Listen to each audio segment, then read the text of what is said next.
Du sagtest, Ende der 80er warst du in San Francisco?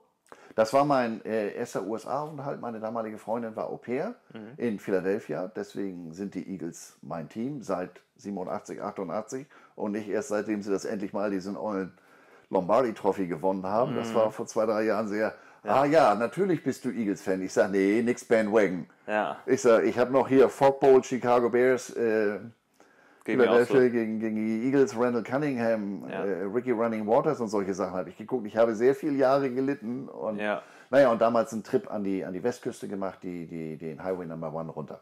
Ah, cool. War, ohne dass ich es wusste, weil mit Football hatte ich ja noch nicht so viel. Ich war die Woche vor dem Super Bowl in San Diego. Und wenn ich gewusst hätte, was am anderen Ende der Stadt alles los war, hätte ich die Woche in San Diego sicherlich anders gestaltet, als ich das dann da gemacht habe. Dann wäre ich sicherlich nicht in den Zoo, der auch großartig und riesig. Und damals hatten die einen Panda-Bären, das war ungesehen. Aber da hätte ich mich sicherlich anders verhalten. Aber das habe ich in den Jahren nachgeholt. Ich war dann nochmal bei 3 Super Bowls. Ah, nice. Bei welchem? Dann im Super Bowl Dallas gegen Buffalo in Atlanta. Wann war das? Das war 93, dann 94 in Miami, 49ers gegen San Diego, 55 noch was, das war nach 3 Minuten erste tiefe Slam,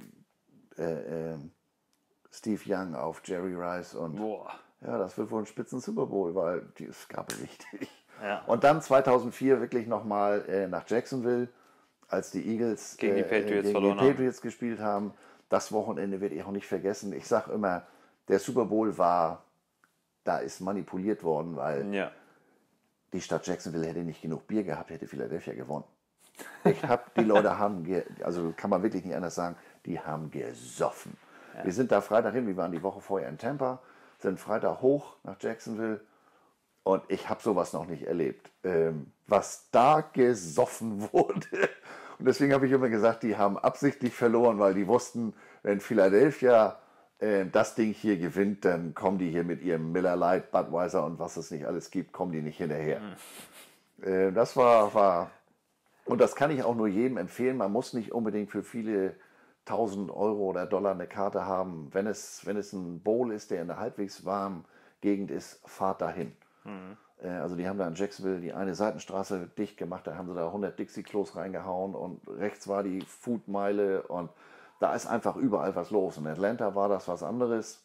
Das war eben auch vor den Zeiten mit Smartphone und so weiter. Du musstest wissen, wo was los ist, weil Atlanta im Januar ist scheiße kalt und es fand alles hinter verschlossenen Türen statt.